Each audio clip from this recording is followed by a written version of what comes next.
If you live with a challenge within your physical body, then you'll know how difficult it is sometimes to face the day. I haven't talked about how Crohn's disease affects my life yet, but today is the day.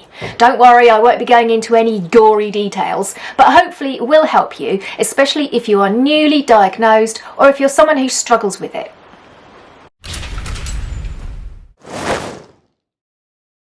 My baptism of fire, as far as digestion is concerned, was when I was 12 years old and my older brother, well, the younger of my two older brothers, was taken really ill. It took several years for them to diagnose exactly what was wrong with him, but eventually they decided on Crohn's disease. If you've never come across Crohn's disease before, it's an autoimmune disease. You can't catch it from somebody else, but it typically affects, particularly Crohn's disease, affects the whole digestive system from the mouth down, anywhere, and it would usually affect all layers of the tissue, that's both inside the tubes of the intestines and the outer side as well.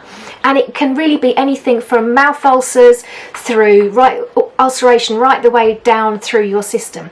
And it would normally surface with symptoms like diarrhea, nausea, weight loss, pain in your stomach, sometimes also issues with skin or eyesight. Oh, and sometimes you also do get bleeding from your bowel, which of course is quite scary and immediately makes most people think cancer. The other condition that's really similar in terms of the symptoms is ulcerative colitis, but the difference is that that only affects the large intestine, whereas with Crohn's disease, as I say, it can affect anywhere from the mouth down. These conditions are collectively known as IBD, inflammatory bowel disease.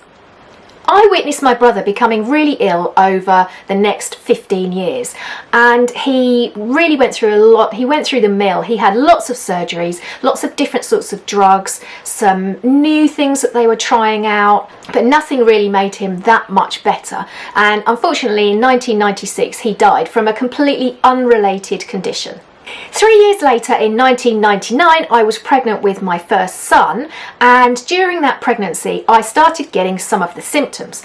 At the time I thought that I'd had food poisoning, but as the weeks and then the months went on and the condition didn't go away, I realised that it wasn't. But because I was pregnant, they wouldn't do any tests on me until after the baby was born. So 3 months after he was born and I was getting some bleeding symptoms, they started doing tests on me and decided I had ulcerative colitis.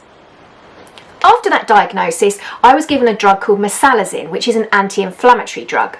The one good thing I would say was that my pregnancy weight dropped off very quickly, and my fellow mothers of the time were quite surprised at how quickly I regained my figure. Of course, they didn't know the real truth. All was going reasonably well up until my son was nearly a year old and I started to get pretty unwell. And instead of doing the sensible thing and going to see my GP, I was holding out to see my consultant, which the appointment was several weeks away. But it got to the point where I was in so much pain and was losing so much weight and unable to digest food properly that I just didn't even have the energy to get up and cross the road to the post box. I was so exhausted all the time. I just kept taking the drug that they told me to take and hoping the next day was going to be better. The other thing was I was just about to get married. The big day came in July 2000 and we had a wonderful day. It was beautiful, the weather was great, my whole family were there and we had a really lovely day. We left with our little son at about 4 o'clock in the afternoon and went to the hotel before going over to the mainland to go on our honeymoon. However, in the middle of the night, I woke up with extraordinary pain, feeling very, very unwell, and actually ended up going to hospital in the back of an ambulance. What a start to our honeymoon.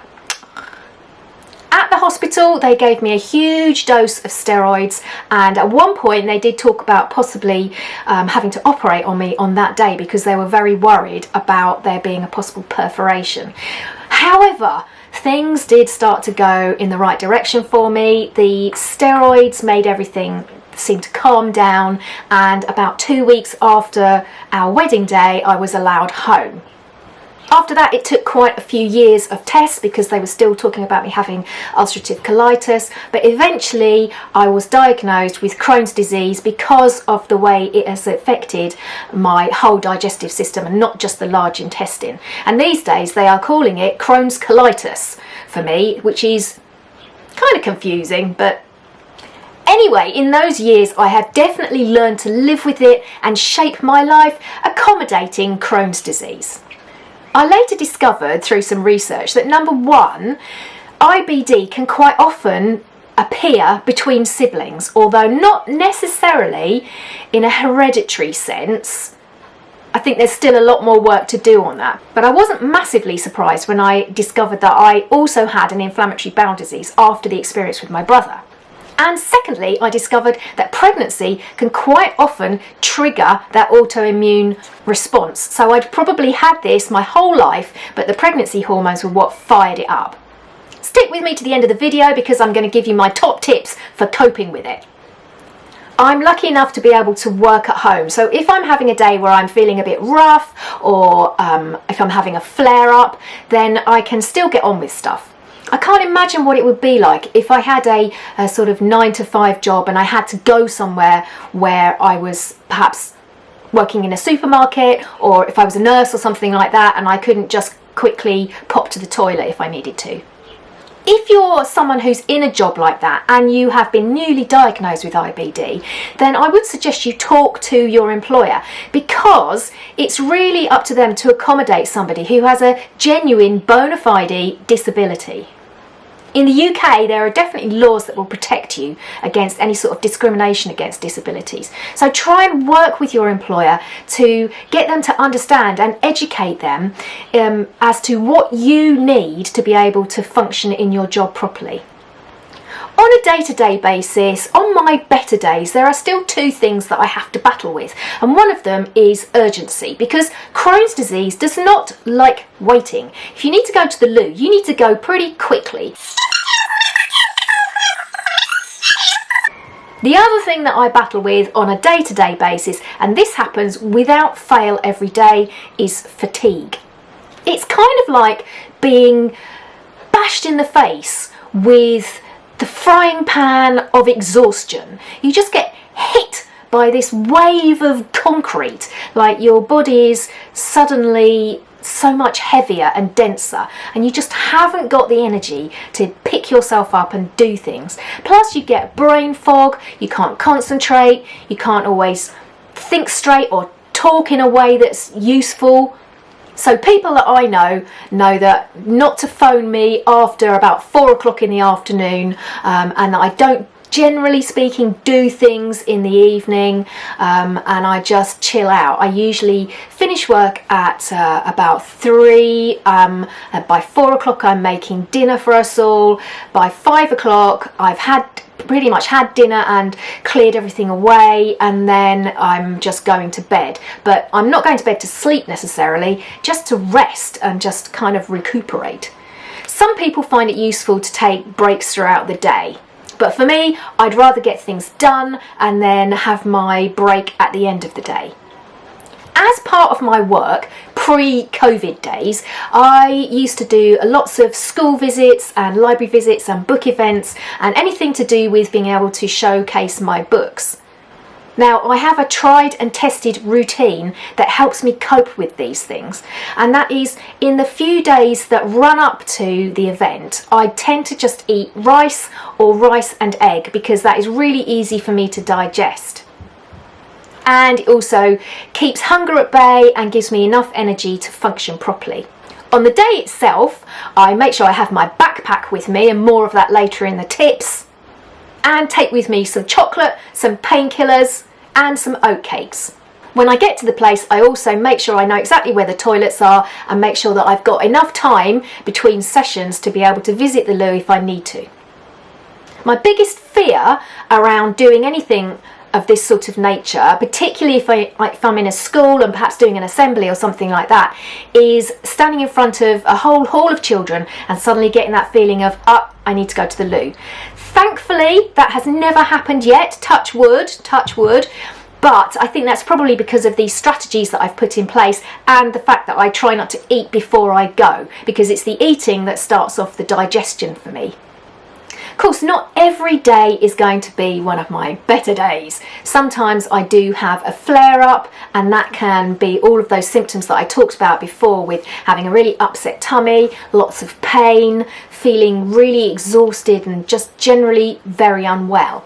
And also, on my latest bout of ill health, I actually found it quite difficult to swallow some food. So things like bread or potatoes or anything that was kind of slightly claggy and carby was really difficult for me to swallow. So I had to have a lot of kind of tomato sauces and anything that was kind of wet that helped things go down properly. I also lost a lot of weight very, very quickly, so I don't know if that showed up in any of my other videos, but I did lose about 4 kilos in 2 or 3 weeks. So as much as it was nice to have a very flat stomach, I felt pretty poorly. But flare-ups don't happen all the time. They happen probably maybe once or twice a year. Here are my top tips for coping. Number 1, food. There are always going to be some foods that are going to make you feel worse or set off your symptoms. For me, it's the onion family, so I don't eat onions, garlic or leeks. I do eat chives though, because they have a different effect on me, but they still give that oniony flavour. I don't eat any cabbagey things. I tend to keep things like pulses at a minimum, apart from I do drink soya milk. I tend not to have dairy. I don't eat meat or fish anyway. I eat quite a lot of vegetables, salads, and things like rice is good. And I did this under the influence of my hospital nutritionist, who initially put me on the FODMAP diet, which is an elimination diet. Oh, the other thing I definitely avoid is wheat. I'm okay with oats, but wheat is definitely a no-no for me. Basically anything that is kind of wind inducing, because that is quite often what causes a lot of pain for me. If you're newly diagnosed with Crohn's or colitis, or if you think you might have it, please don't try and do this on your own. You need to get some proper, decent advice. Seek out that advice from your hospital or your GP. Number 2 is rest. I get really tired every day. In fact, tired isn't even the word. It doesn't even touch the sides. It's a fatigue and an exhaustion. Resting is really important, because unless you felt that kind of feeling before, then it's really difficult to explain or understand. I know if I've got a big day ahead, or if I've got something coming up in the evening, I definitely need to take it easy the day before or during the day if I'm going out in the evening for something, which incidentally is extremely rare. And the other thing I need to do is make sure that I'm really well organised in advance, so I'm not rushing around looking for things or trying to sort things out. Number 3, what is in your backpack? I have an emergency pack of stuff with me that includes some fresh leggings and underwear, some wipes, deodorant, towels if I need it, and also my medication, things like Buscopan or the medication that I'm given by my doctor to stop any spasms. I have rarely had to actually use the backpack, but it's really good, it's very comforting to have that with me, because I know it's my backup plan. Number 4, relaxation. It's a vicious cycle having IBD and anxiety, because if you've got inflammatory bowel disease and you're worried about having diarrhea when you go out, that's going to make you anxious. And guess what? Anxiety causes symptoms of IBD. Annoying, isn't it?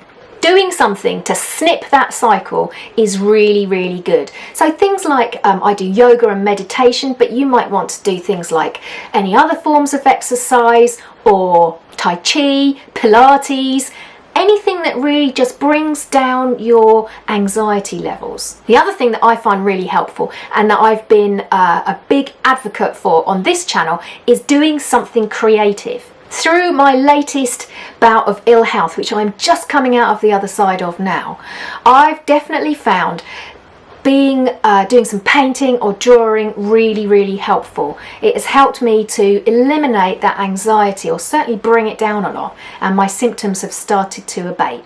It was definitely one of those few things that could break through that cycle of anxiety. And the anxiety was the whole panic attacks, palpitations, like feeling just generally horrible.